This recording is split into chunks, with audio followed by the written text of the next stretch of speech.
If you're showing up, good mid-morning. Want to welcome you to Mobilization Funding and Dare Capital's manufacturing series. We're really excited about this topic today, and we're going to go ahead and kick off. And I'm going to introduce our guests here in a second, but I want to welcome everyone to the third webinar in our series for manufacturers. We've been really excited to do this with Scott Peper and the team at Mobilization Funding. Want to welcome back Robert Conley. I'm going to introduce him and Scott in a moment, and I've got my colleague from Dare Capital, Casey Conley, here as well. So briefly, this series we've done this summer has really been focused on the manufacturing industry, and Mobilization Funding has helped greatly in that. They focus on purchase order, WIP, and contract financing for manufacturers. Their unique loan program makes funds available for use before you actually invoice for products. With the capital you need on hand, you can order raw materials, make payroll, negotiate better terms with suppliers, and function more smoothly overall. Their loan program is based on your contract or PO, not your credit. I encourage you, if you're in manufacturing, if you're a lender, you need to learn more about what they have, whether you need them now or you've got a client who's going to need them in the future. So go to mobilizationfunding.com. So Scott's going to have a chance. You're going to hear from him. He is truly one of the good guys in the industry, and I'm excited for you to hear from him today. It's also brought to you by Dare Capital. Dare Capital specializes in financing small to mid-sized businesses that aren't the perfect fit for a bank line of credit for whatever reason. They're often growing too fast for a traditional line of credit. They're really young, quite often under 2 years of age, or they're in a turnaround mode. Many operate on progress or milestone billing and have a hard time finding someone who understands their business or can help them close gaps in their cash cycle. The result is that they can't get the working capital they need to grow. And so we specialize in AR financing for those companies. So my guests today are, and this is where you're going to be patient as I learn the slides, Scott Peper and Robert Conley, two wonderful guys. Scott's the CEO of Mobilization Funding, and we've been working with Scott and his team for a while now. From the beginning, I've been impressed with his insights into building growth strategies for business owners that allow them to reach their financial potential and their other goals. His company, Mobilization Funding, as I said, helps construction and manufacturing business owners stay cash flow positive and grow their businesses. So he's a perfect guest to speak on the subject of becoming bankable. Robert Conley, I've known for 10 years or more now. He's got 30 years business experience and 10 years in private equity. He's mentored and trained in private equity, strategy, and operations by Dr. Jim Ashton. And most recently, Robert was the CEO of Bankable, where in 4 years, he doubled sales from $25 to $50 million. He doubled first year EBITDA from break even to $1.2 million. And he retired $3.6 million in debt via sales and utilization of efficient assets. So he's also a great one to talk about these issues. Both guys are phenomenal. I'm really excited about what they have to say. So guys, welcome for being here. Thanks for having me. Thank you, Adam. Thanks for the opportunity. Absolutely, absolutely. So guys, COVID-19 has thrown a lot of challenges at the manufacturers.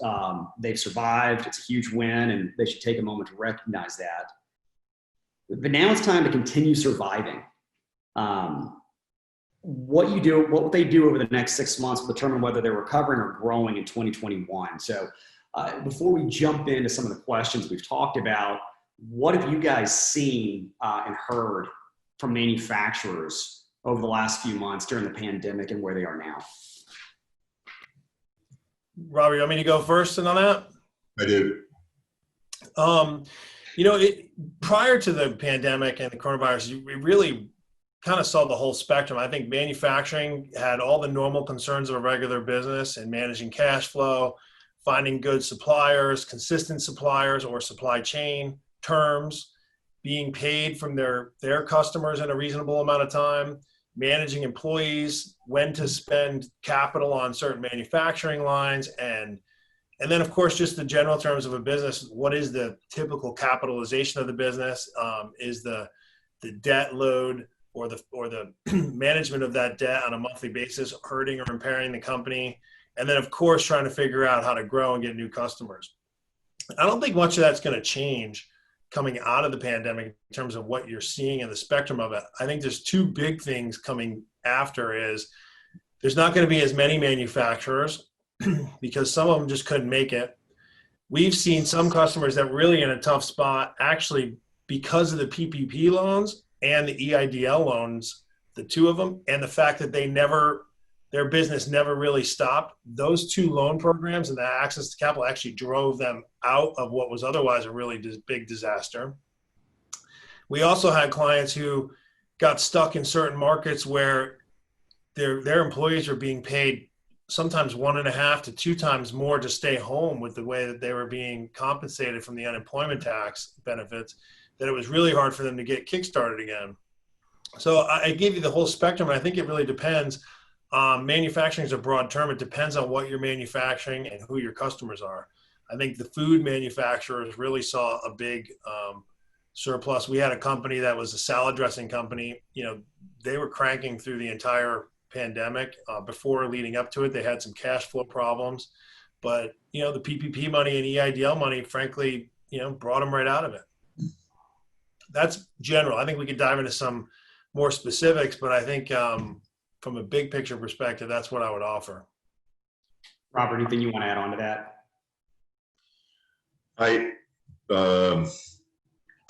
The fundamentals of business, regardless of the business that you're running, are always critical. And manufacturing companies very specifically are always challenged with the utilization of working capital.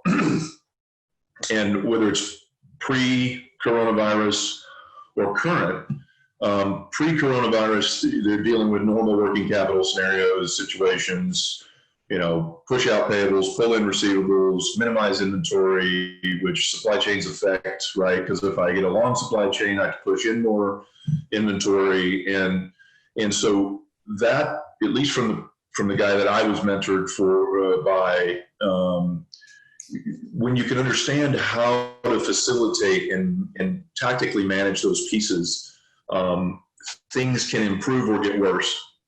The one thing that affects them more is the forecasting. If you have backlog, it's one thing because you're running kind of a flat line for the most part. When you aren't able, or you don't have backlog and you're looking to forecast sales, and you have a lead time that you're trying to satisfy a customer demand for, you're making decisions about working capital, CapEx, et cetera.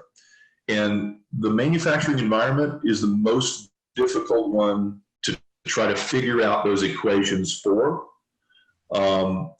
And so I would say that those things will never change, regardless of, as Scott said, they're always going to be there. And so understanding how to facilitate those decisions, whether it's based on customer demand, expected customer demand, or current backlog, there's a lot of refined pieces that can come out of thinking through those situations and structuring your business correctly to meet whatever it is that you're trying to accomplish. So it's not necessarily going to get a lot easier. That's what you're saying. Is that what I'm hearing? I mean, if you can forecast, if you can understand the forecast and customer demand, I think if you're in home improvement or anything related to the home or food, yeah, you're probably reasonably comfortable with your forecast, except that it looks like that. It's almost hockey sticking, which is really difficult. Yeah. That's good difficult. Yeah. If you're not, it appears that all bets are off, although on the S&P and those kinds of things, companies are annihilating their forecasts in lots of scenarios. Scott? I couldn't agree with you more. I mean, in some ways, if your sales are outpacing your capacity, it's a real easy strategy. You do whatever you can and you throw everything you got at it because it's not there. But to Robert's point, if you all of a sudden you end up with 1 month, 2 months of inventory on hand, and you're used to only having 2 weeks, and that cash constraint puts on you and sales start to decline, what do you do then? I think the other piece that we didn't touch on either is just talent and culture management. If you had a great culture going into the pandemic, it probably helped you a ton to get through it. If you had a poor culture and talent was low, the training was poor, or you were in need of doing training, you probably, those problems probably showed up in a real big way through this pandemic. And I bet those folks that are really struggling right now to get a hold of that. Yeah. It's complex. Those are two things that are really difficult to do, and you can't just have one meeting and fix that problem. That's a long-term strategy shift that needs to be worked on and nurtured daily and weekly, and that's hard to do in a tough time, whether you're either growing fast or you're just in a tough time. Yeah. Can I say something to that? Just a little anecdote, which is to Scott's point. I've been taught manufacturing by some of the oldest cats around that have been extremely successful, and one of them, a guy named Dick Fagan, and his favorite sayings, because we always did turnarounds in kind of, highly complex and, family kind of environments. And the statement is, fish stink from head down. And the leadership in most organizations, because the lack of understanding of the components that drive the business is the biggest issue in most companies today. And the leaders don't know that they need to step out of the way in most cases, because the people aren't being utilized and maximized in the structures that enable the business to grow, that would actually make them more money if they weren't running the business and running the people into the ground, to Scott's point. Yeah. To add to that, I think a lot of people are getting the most out of their employees right now, and employees, team members, even leaders are more than willing to step up, and they can drive hard and do monumental things, maybe work at 150% of their normal capacity for 3 months, 4 months, 6 months, maybe longer if properly incentivized. But I think right now, a lot of these leaders need to really decide, what is the limit that I can push these folks before I bring new people in? Just because you're having a great time now and the bottom line may look better, or you're even more efficient, you can't run people at 150% of their capacity forever. No one's also taking vacations right now. So all of a sudden someone takes a vacation, what happens? Yeah. This is about that time. I think people, particularly leaders and management, really need to start looking at, okay, what's going to be normal again? Maybe I settle into maybe it's 120% capacity is the new norm, but not 150 or 200 that you're running some people at. And I think employees are willing to do anything for a company they love and admire, particularly the leaders that are there. But you got to be honest with them and you to really incentivize them to continue that pace, which is probably unsustainable, but somewhere match that incentive with that extra production, as well as the less amount of people that you have there now, so you can get a more efficient model that can last long term. And you're probably getting pretty close to that right now. Well, Scott, you touched on something that I would love for you guys to kind of pull out your crystal ball. I mean, you talked about, we've got some people staying at home because the incentives from the government were greater than the incentives for going back to the business. We've got people potentially either running at 150% because of increased demand. We just talked to a company that manufactures and sells bikes this morning, and they've seen sales quadruple because of COVID. Everyone is kind of locked down, and so they're looking for it, and so they're having to get more out of their people, and they're having to invest more. Or you may have people who they lost some talent, and now they're having to do the same level of production with fewer. So what particular financial challenges do you anticipate those of the manufacturing industry need to be prepared to face for the rest of this fiscal year? And I'll start with you, Scott. I think all their normal challenges are going to be there. They're just going to either have a bigger light on them, or they'll show up in tougher spots. To touch on the culture and people, because there's more people unemployed, there's more talent available too. So, and the talent doesn't necessarily mean when those jobs and opportunities come about, your best people, if you're not taking care of them, are going to have a lot of options to go do things. People have cleansed their businesses, and when they rehire, they're going to learn from the mistakes or the things they wish they could have done differently that maybe they couldn't have in a normal climate.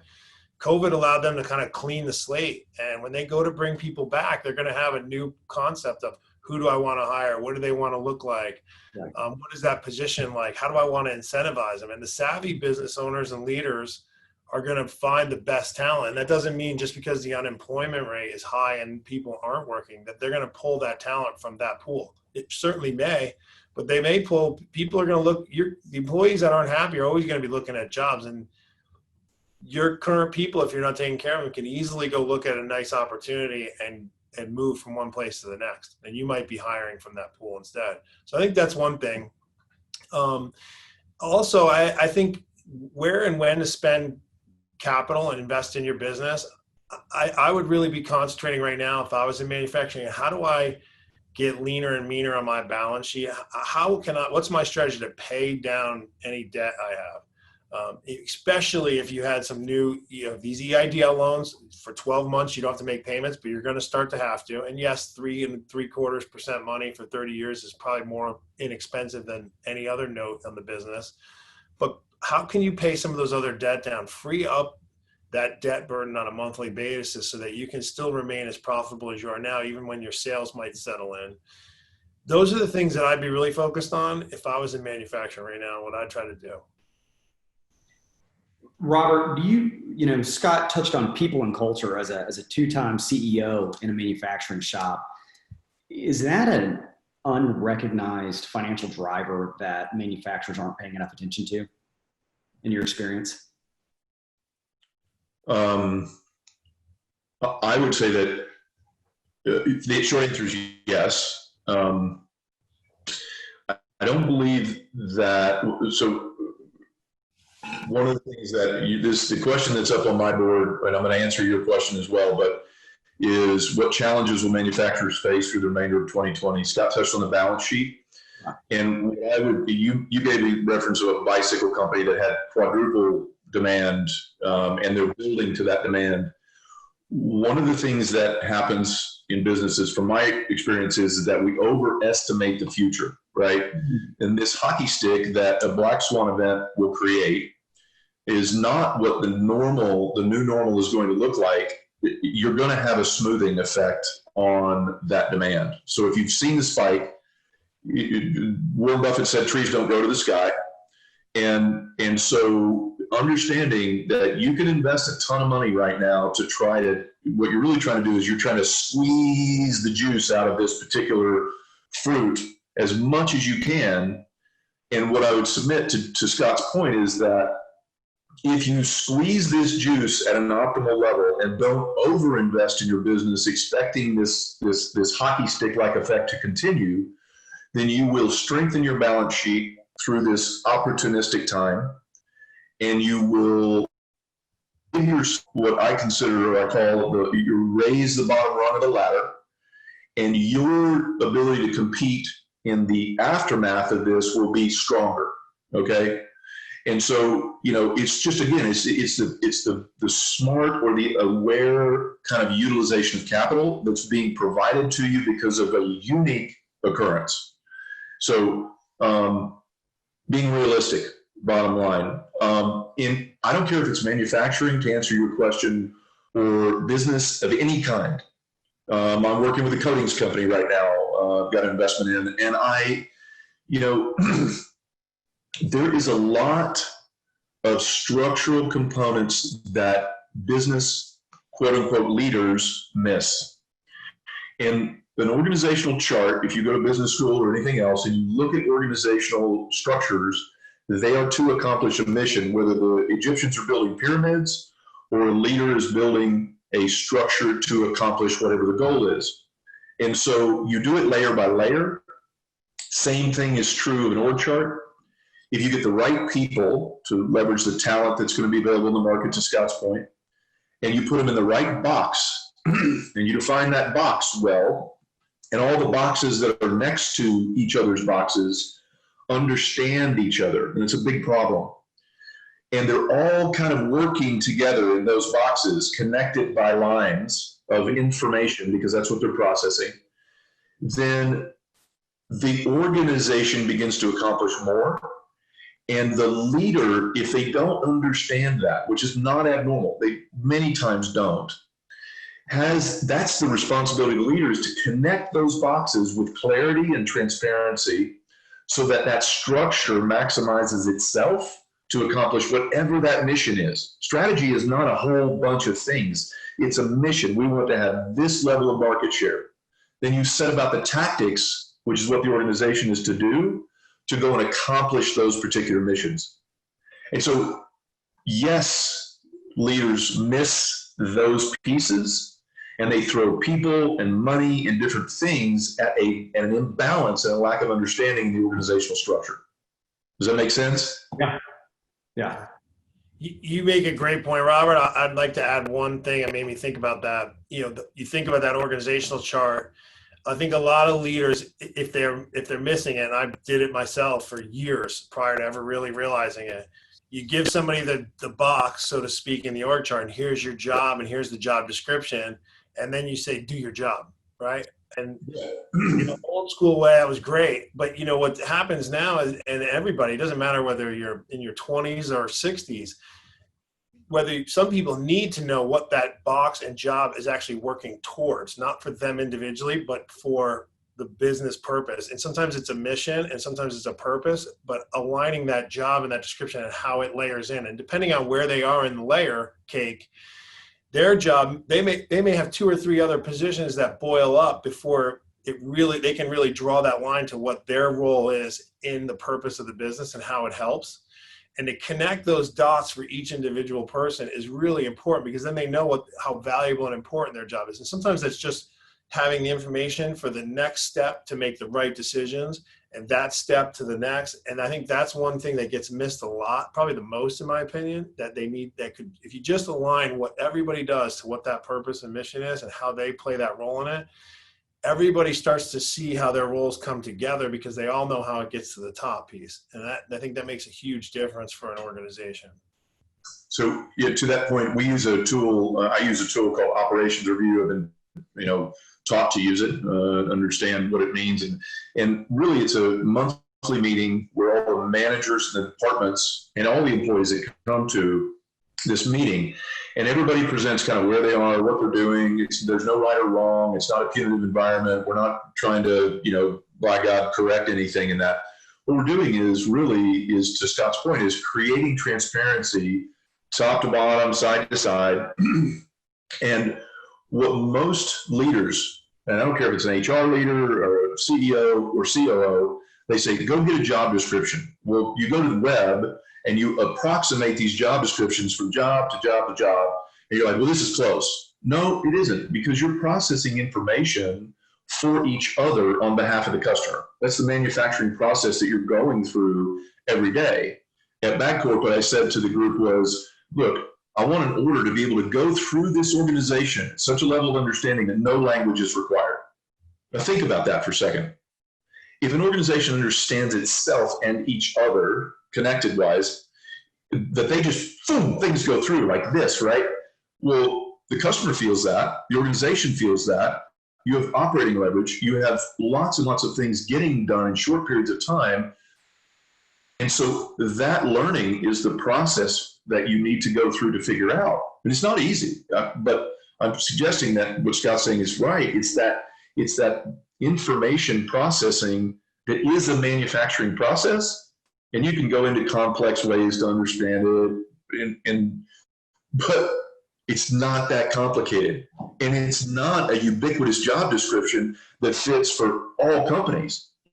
It is for your company, and say, just do these 5 things. I mean, if you do those with 100%, my God, the world gets beautiful for the people next to you that are taking the information and passing it along the line on behalf of the customer.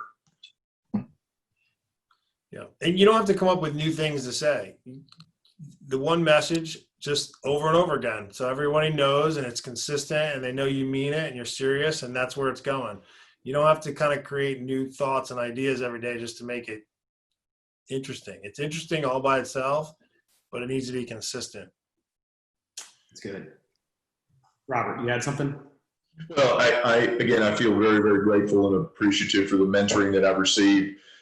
Jim Ashton said, and he's a PhD in structural mechanics from MIT and a Harvard Baker Scholar. And I say that because I want to give him the credit for being able to do the things that I'm going to reference. He said, Robert, I can do the most complicated math formulas in the world, literally, but they're not that valuable unless you're solving that specific problem, because people don't do complex and they don't do fast. They don't do complex and they don't do fast. Nope. All right. It's been true. Yeah. Good. Let me ask you guys, and we'll start with you on this one again, Scott. And how do you, when you're looking, because Scott, you're financing a lot of these businesses, how do you assess their financial health? What are some of the key indicators or metrics you're looking at? And then I'll ask Robert the same. Yeah. So in our loan product, we're short term to solve a specific scenario. And so what we want to assess is really two things. Before we assess the scenario for which the customer is actually coming to us, the general financial health for us is a barrier that's just, where are you now? Can you sustain and maintain where you are and what you're doing? Whether that's your debt coverage, are you paying your bills? Are you cash flow positive or are you cash flow negative? Or are you just, you're making money and you have good margins, but you're being squeezed by your customers, just dragged out too long to too many days outstanding, or you're growing so fast that your supplier terms just don't marry up to your cash flow yet. So you're just a little bit of a struggle, but are you making money and can you make it work? Or do you need this one project or this one customer so badly that if God forbid something happened to them, it would bring the whole business down? That's the first thing we're assessing. So for us, and it's just for our loan product, we want to make sure that they're okay. They don't have to be great. They don't have to be financially solvent. They don't need, most of our customers aren't even bankable, but they do need to at least be able to be surviving and moving through where they're at in a current state. Once we assess that, then we're going to look at the financial viability of the project or the purchase order that you're working on. So if you're in a good state, but you have a project that has razor thin margins and a ton of risk associated to it, even if the PO dollar is huge, it's not necessarily going to help you. But if you are in a state where you're sort of you're kind of humming along, you're bumping the road, but you now have all of that work you've done has now led you to this great opportunity that you do have good margins and it is a higher dollar value, and you need the financial backing to just execute on that purchase order without putting stress on what otherwise is just an okay, normal cash flowing business. That's perfect for us. That's what we're looking at. We want to make sure we can finance that opportunity so that you don't have a pain point in your normal business. Your normal business can continue to operate while you take advantage of this new growth opportunity that you have. Those are what we're really assessing. And how we do that is basic financials, bank statements, cash flows, seeing what the capitalization of the business is. Are they able to manage their normal expenses, AP to AR ratios, and then their overhead costs and debt coverage. Those are the things we look at to determine the first part, viability of the company. The second part, we just build out the cash flow model and we do it with them and for them if they don't have it already, or we'll utilize what they have. But we're going to determine what is the cash, what is the margin, when is the project or project purchase order cash flow itself, and then can we help? If we help provide the fuel that's needed to either pay for labor or buy these materials, is our product going to help them, and can they pay the financing costs of that capital, but also does it drive their business forward? Can they bring the money in faster? Can they do it quicker so they can do it more efficient and actually save money or increase their margin? Those are the things we're going to look at.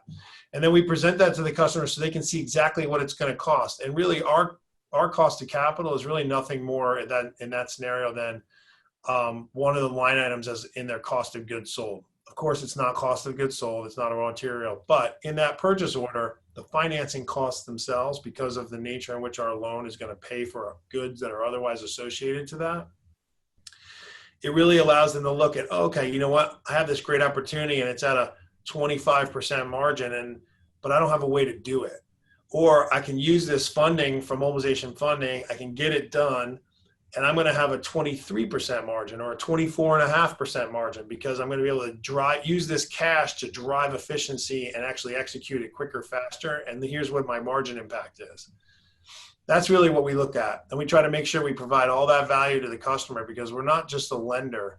We really want to have them understand the growth opportunities that they have in front of them and how best to execute on it using cash. Because most of our customers, they don't have an endless amount of cash to execute on orders. So when they do, even if it's in the form of a loan from us, there's a lot of efficiencies you can drive there versus just doing it the same old way with a loan. Yeah. Robert, when you ran Bankable and other companies, what were some of the key indicators you were looking at to determine financial health? I know most people are looking very often at just sales, and that's a bit of a straw man. But what were the things that you were looking at that other people may not think of as often that are leading indicators for the health of the company? So I'm going to build on what Scott said, and if you think about financing, and you need financing, there are elements of your working capital or your CapEx that are out of sync with some aspect of your business. I think that's a fair statement. And so many times, and I would say most scenarios in manufacturing, and one of the places that a guy or guys like you would go and look is inventory. Because most people, you talk about turns, and you talk about all this stuff in very general ways. What you're really trying to do is take the available pool or bathtub level of cash and invest it into things that give you back cash, right? That's the net. And so I can go and hire people. I can go and invest in inventory. I'm effectively providing credit when I provide receivables to people, and I'm taking credit when I get payables, right? And so as I take that bathtub level of cash and I deploy it in those ways, good CFOs are really hard to find. Just because they have the title CFO does not mean that they're a good CFO. It's been my experience, at least. And the mechanics that go into these pieces can go into what's called a 13-week cash flow model. And it's really a marrying up of those effects, right? Because I have customer demand or expected customer demand. And what happens is the entrepreneur or the business owner says, I've got this big pool of something that I need to mine, right? I've got this gold vein that I'm after. And if I build all this inventory up, I'm going to sell all of it to that, and I'm going to mine that gold vein, right? Well, when I mine that gold vein, if I take credit cards, it's beautiful, right? Because it just comes right back. And if I estimate that even close, then I've got levels of inventory that I'm holding, but not too much, right? But if I provide credit, then that mining of that gold vein, depending on how people pay, causes the inventory now to turn into two forms of financing, right? I'm taking it out of my cash and I'm giving it to someone else that's going to pay me later. Now I have to match up payables to those pieces at a rate. Typically, I want payables to be 2 to 3x my receivables number, right? I mean, that would be an ideal scenario, right? Because I'm getting cash faster than I'm actually paying it out for the raw materials that I'm turning into revenue, which then equals profit, right? Whether it's gross margin, contribution margin, operating income, I don't care how you look at it. Those are all financial kind of constructs as the numbers flow through the financials. But utilizing those metrics and knowing, why do I buy that raw material? How long does it take me to turn it into inventory or an invoice? How fast do I collect that invoice? How fast do I have to pay the person that provided me the raw materials? And how much do I make and how often can I do that? That's what you guys are looking at every single day. And the lack of understanding as to what those pieces really are is what causes companies to get out over their skis every day. And I don't care what business you're in. I really don't. Manufacturing is just very complicated because margins are skinnier and investment is high, right? Because I have to sequence those things along that line.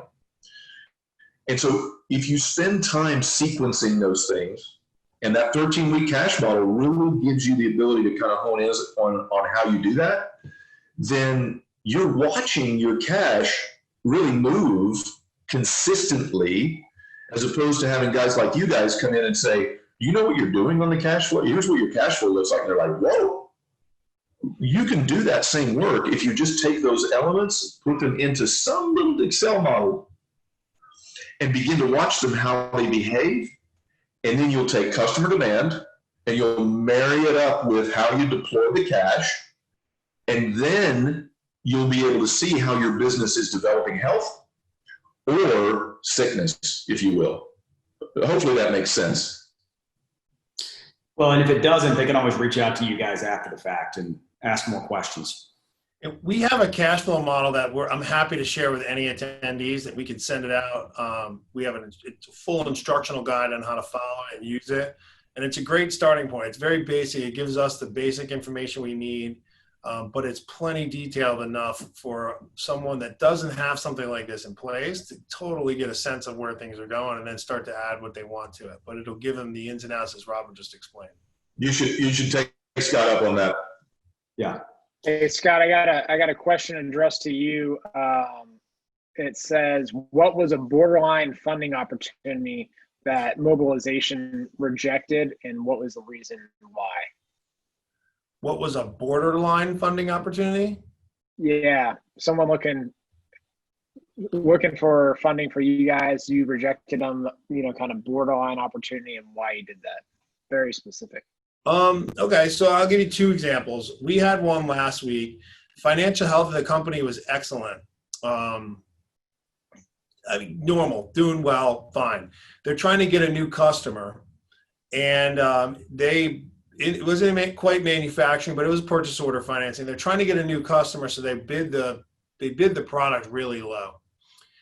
They didn't have all their costs in line yet, so some of their supplies that they had estimated were going to cost actually end up costing a lot. In some cases, double. Well, anyway, what it did to their margins was they ended up with a razor thin 5% margin. And in some businesses, 5% margins are excellent, and that's great. But in the world that we live in, it's too thin from a financing perspective, because the other two problems were they weren't paid quick enough. To Robert's point, if they were paid by credit card or paid COD upon delivery, great, no problem. But they weren't. They were actually paid on a 60-day term.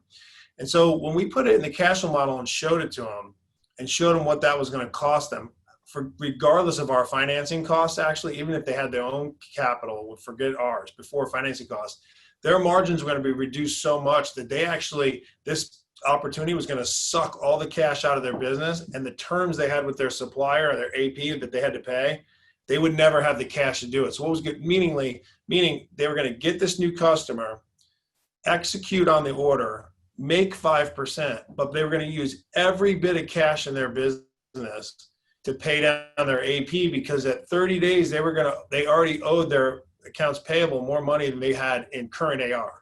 So this new opportunity wasn't going to be available to pay down that AP, which then would have put their supply chain at risk if they couldn't get new orders.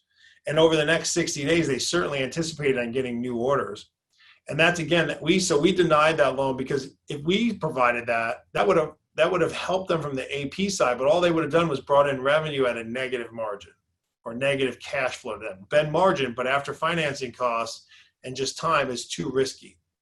That's one example. Another example, I'll give you the opposite of that. Had an excellent PO with super high margins, but they had financed themselves with so much debt already to get the business to where it was at. And then without thinking it through, had gotten some really wrong forms of debt. They didn't want to sell any equity, and I can certainly understand why you never want to do that if you don't have to. But what they did in turn was they brought in debt at what I would call equity debt, meaning it costs just as much for the time it's there, if not more. And that also pulled all the cash out of the business. And even though they had this great opportunity that we would have financed all day long, 100 times over, and worked with them forever, it was almost like the drain, they were circling the drain, and if they didn't continue, they were trying to outsell their way out of it. But the problem is they had already sold so much margin of their future margin to pay this debt the debt was too much at too high of a cost with not enough time to pay it back. And so by pulling all the cash out of the business on the other side, not with the new PO, but with the current business, it had the same effect and problem, and we had to say no to that. And so those are two examples, and almost probably 8 times out of 10, those are the reasons why we say no to a loan. One of those 2 reasons or both. Those are good. We're not the right fit for someone who's, hey, look at this huge problem I got myself into, and can you help me sell my way out of it? That's not typically how it's going to work for us. And a lot of times, it'd be very blunt, it happens with merchant cash advances. Most companies that have utilized merchant cash advances have put themselves in such a bad spot, cash flow wise, using them, that it makes it really hard for any other type of financer to come in and finance them, because there's not enough cash in the business. Well, this leads me to the next question, Robert.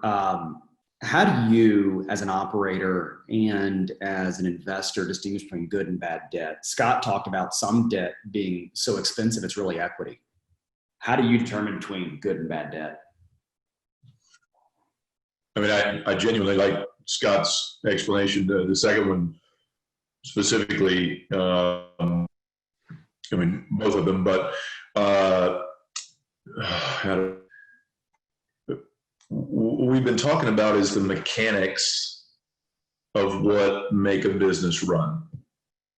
You have money in, you have costs that are time phased related to those top line revenues.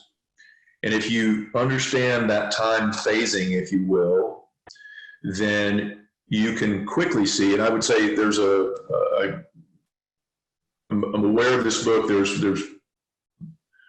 it's throughput accounting. And it's by the same guy that wrote the Gold Rat.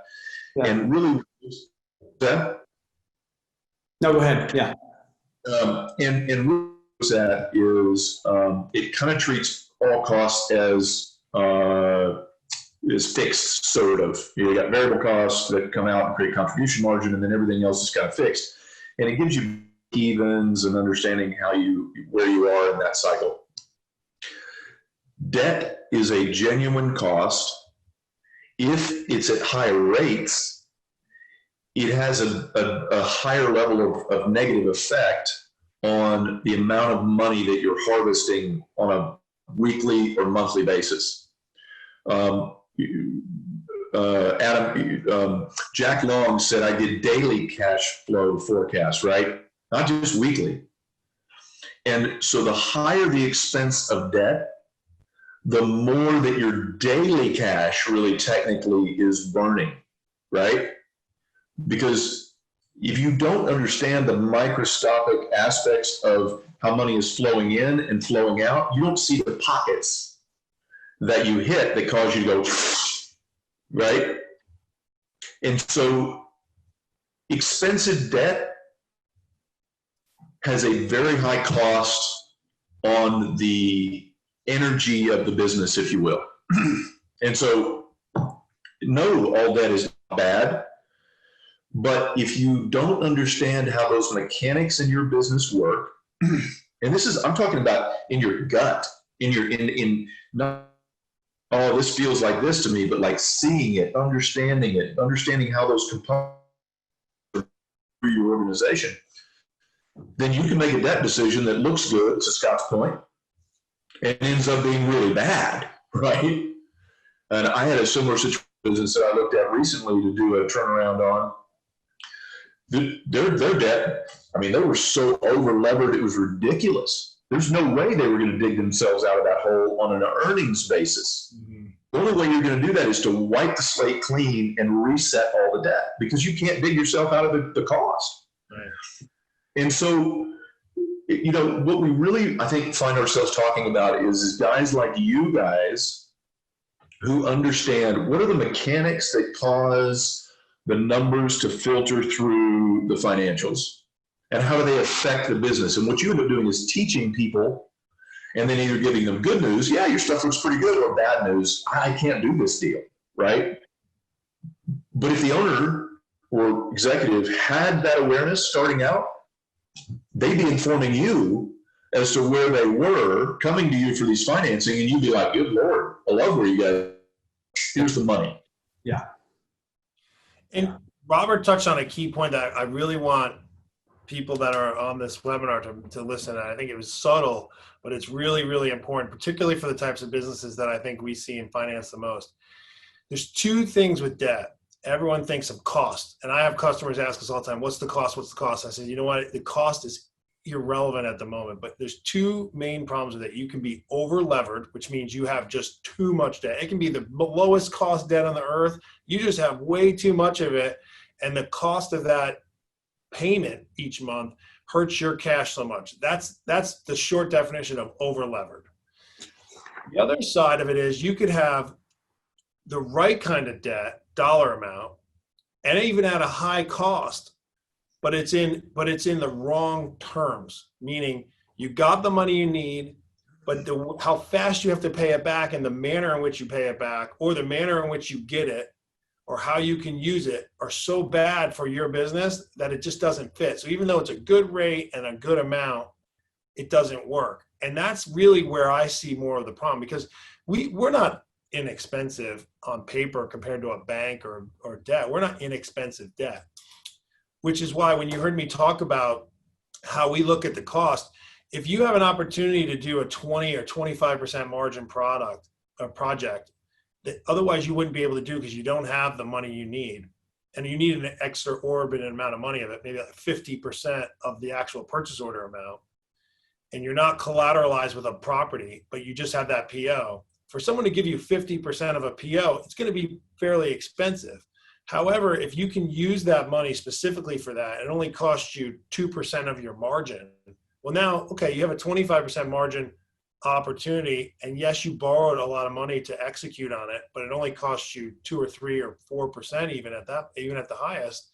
But now you still made 21% in an opportunity you weren't able to. You now have 21% of that PO of cash, to Robert's example, to bring into your business. And the structure, if you keep doing that and you properly put some discipline to the use of that cash when it comes into your business, you could take what otherwise is expensive debt and cycle it quickly. And all of a sudden, 6 months, 7 months, 8 months down the road, or a certain amount of dollar amount down the road, you now have all the cash you need to continue on that path.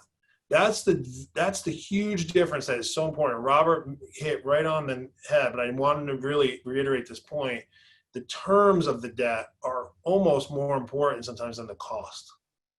And that, what I said earlier, Scott, was merchant funding. What you may not want to tag that, but I'm going to tag it, because if you have a lockbox and they're drawing in weekly, daily, some kind of increments, then you aren't getting all of your cash, and they lock it away from you, and now you're in this, oh, I'm trying to catch up to what my cash needs are, and that debt, it could be somewhat cheap debt. No merchant debt's going to be too cheap, but the bottom line is you're literally giving up daily, but you don't have that in your model, right? And so you're trying to get air through a straw. Yeah. I mean, if you're a retail shop and you have a merchant cash advance and it's appropriately sized and you pay it daily, and the same point you're charging credit cards every day, fine, no problem. No. If you're a business, you get paid every week, every 2 weeks, once a month, and you think you're going to make daily or weekly payments and it's going to be okay. You are literally just taking a bad problem and kicking the can down the road for 30 days or 45. And when that problem shows back up, it's now on fire and it's 16 times the size. Worse, way worse.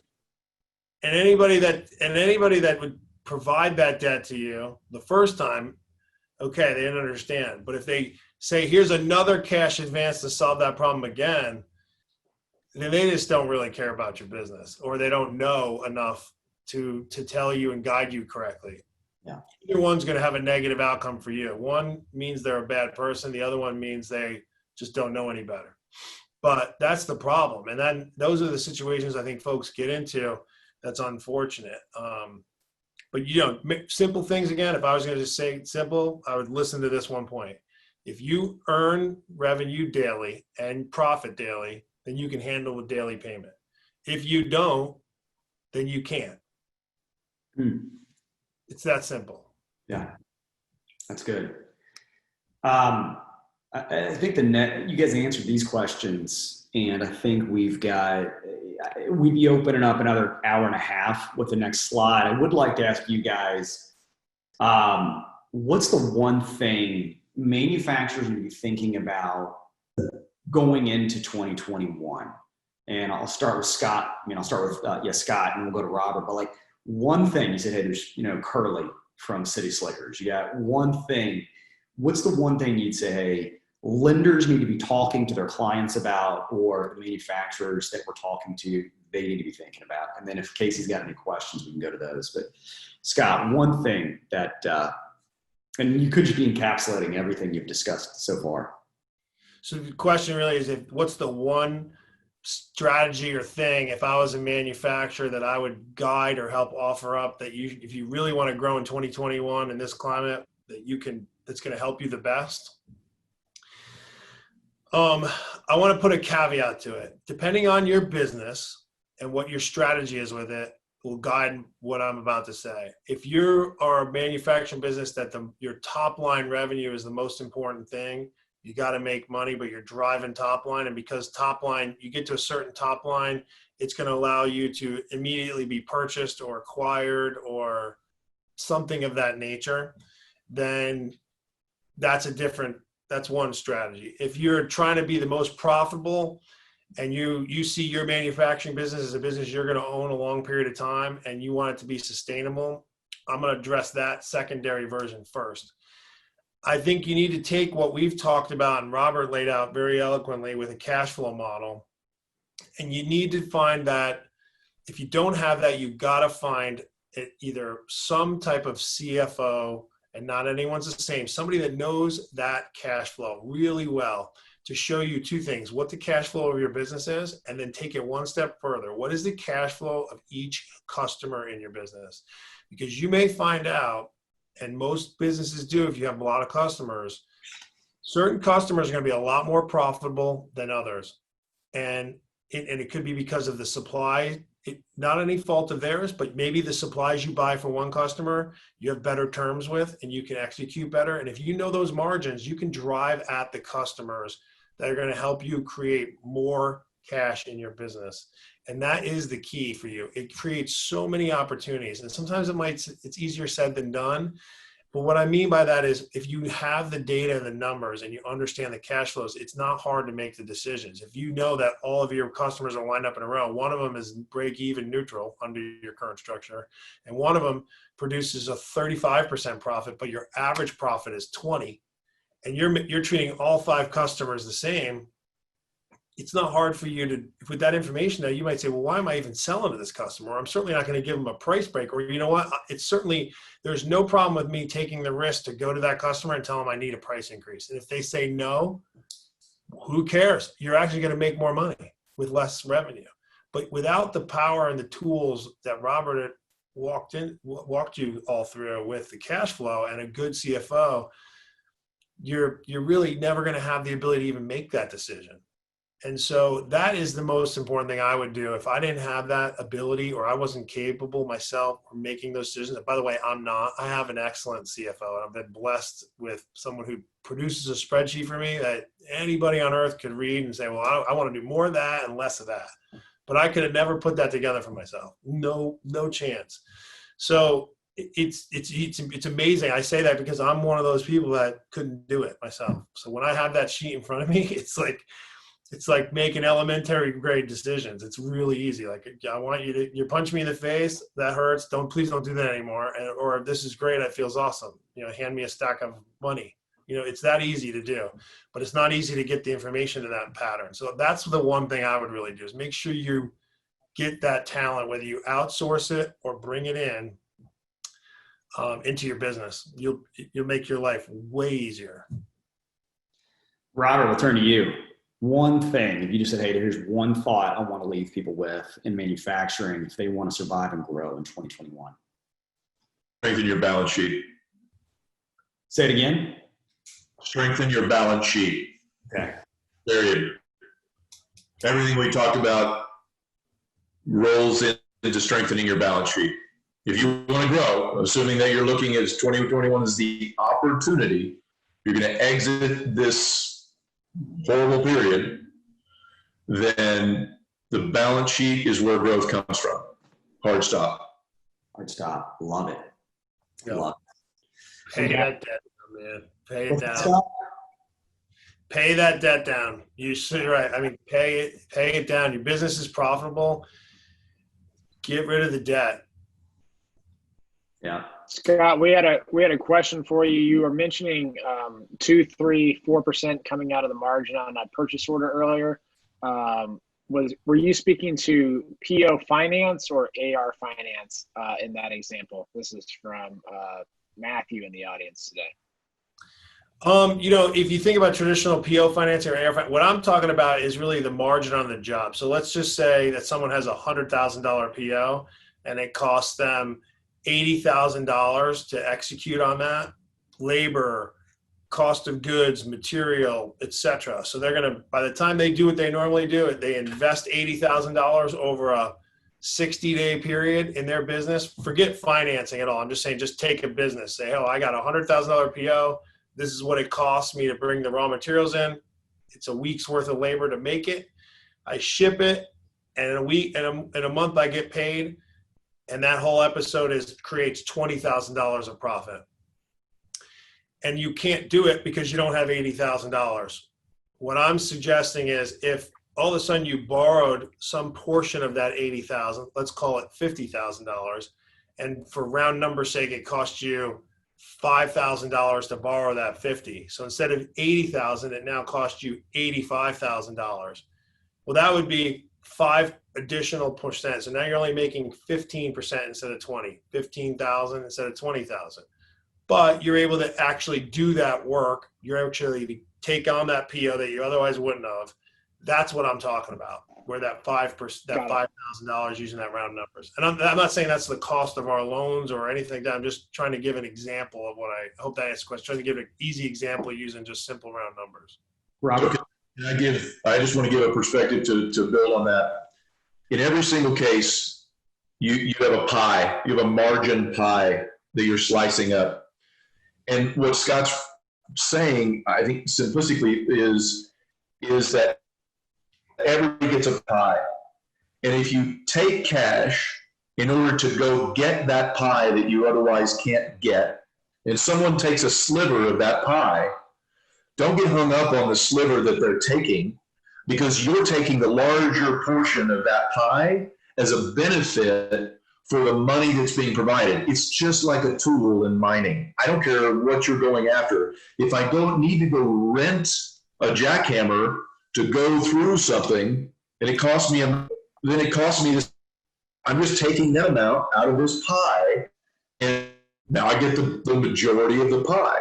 And people get all worked up about how much they're giving someone to go do something. That's not the point. Don't step over dollars to pick up dimes.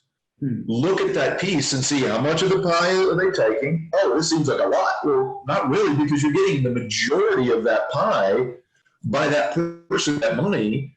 Go on down the road and do it again, right? Don't worry about it. Yeah. Don't get hung up on what somebody else. Get hung up on what you're making and wash, rinse, repeat. You want that tool over and over and over. If you could do 15% on $100,000, you could do it faster. You don't need to worry about the financing cost. Give up your percentage of PO and move it and do it again. Yep. And if you're used to ordering your products from your suppliers and paying them in 30 days and the cost is X, but now you have this ability to go to your supplier, and let's say, using that same example, it costs you $5,000 to borrow that 50 in that example. But now you take the 50 when you have it and you say, okay, well, you go to your supplier and say, hey, what if I pay you COD? Maybe they give you a 3% discount or a 2% discount. Well, you just shrunk your costs in half, and now because you had the cash, you were able to do it more efficiently. Instead of costing you $5,000, you lowered your cost by, instead of 80 down to 77, for example. And yeah, you added maybe 5,000 of cost. So instead of 80, it now costs you 82.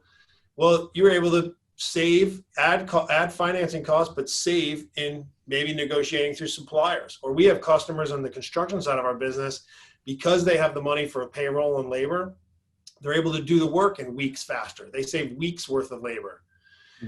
Other customers of ours tell us, you know what? I've never had the cash like this before to use. You know what I've done this whole time? I've slept at night because I'm not scared of how am I going to make payroll or what am I going to do? And you know, I'd have paid a lot of money for that. Matter of fact, I just had a customer tell me last week, Scott, this is not a big deal. 3 weeks ago, I used to spend just at least 1 week a month chasing all my customers down for 3 days a week to take the money they owed me at a discount so that I could make payroll. And they would take 3, 4, 5% less from those guys all the time. So you just got to look at the way the math. Go ahead, Robert. Sorry. No. I'm going to build on that, which is, and I'm not trying to take business away from you guys, but go to your suppliers and ask the same question, because that's all you're doing really fundamentally is if you said, hey, would you take a price increase in order to give me longer terms, or ask for the longer terms? For Christ's sakes, most people don't go ask. They think, oh, I'm not going to get it. You never ask, you never get. Yep. If you said, hey, oh, by the way, pay someone this, what's happening, here's my financials, here's what it looks like. Say it like that, but you don't need Scott or Dare Capital. You go and get to your suppliers, put the leverage on them, give them a portion of your margin, and continue the growth that way. Absolutely. Don't do both. Don't do both, though. Our purpose and mission is to help the people we come in contact with. And what you just suggested, Rob, those ideas, those are the things that we come up with all the time. We lose business or deals, if you want to call it that, all the time because of something we suggested they go do to try to make it better. And then they're able to work it out with their supplier or their customer. And that's fine. It's not that's not a problem at all. Because now that they have a better supplier structure, they'll go get the work that they said no to, or the purchase order they said no to before, and they will need us later. It's a long game. You don't need to win every game short. It's a long game. So we're here to help. One other thing that customers do, or that business owners do, is think that having more vendors is better for them because they get price discounts. It's not.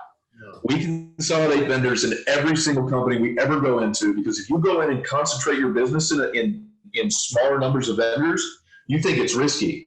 It's risky all the time.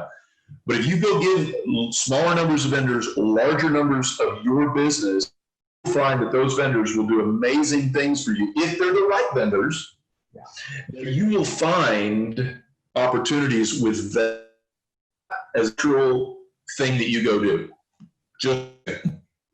That's good. Well, guys, we're at the top of the hour. We've gone over a little bit. I just want to encourage folks. Mobilization Funding has some phenomenal resources. Check out their site and their YouTube channel. And if you've got questions about operations, about sales, marketing, I'd encourage you to reach out to Robert Conley. You can find him on LinkedIn. You can find Scott there. Scott puts a lot of great content. If you got any questions, reach out to us, and we're happy to point you to those guys. So Scott, Robert, Casey, thank you all for being here. Appreciate your help. Have a great day. Thank you. Appreciate it, everyone. Thank you. Take care. Bye, y'all.